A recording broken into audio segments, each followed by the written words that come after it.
Just in this afternoon, the Sedgwick County Sheriff's Office giving an update on a deadly officer-involved shooting involving Wichita police.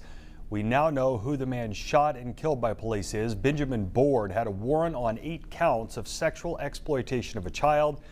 Dylan Domingue was at the briefing today where some body camera video was shown. Dylan? Yeah, Mike, officers have been looking for Board as a warrant was out for him for 8 counts of sexual exploitation of a child. They had received a tip on his location, and on April 1st, Board and a second person were seen leaving an apartment in southeast Wichita. Now, here's the timeline of events that the Sedgwick County Sheriff's Office laid out today.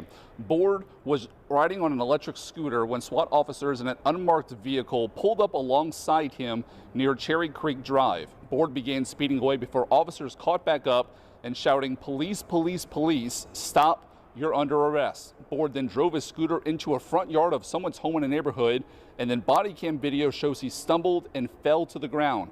While laying there, Board pulled out a loaded handgun from his waistband and pointed it at an officer. Today, the sheriff's office showing about 7 seconds from the officer's body cam video. Here's part of that video.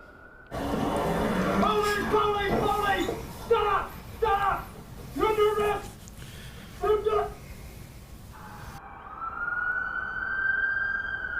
Now, the sheriff's office telling us the officer fired his weapon 8 times. Those shots hit and killed Board. Now, Board also did not fire his weapon. Reporting here in Wichita, Dylan Domingue, 12 News.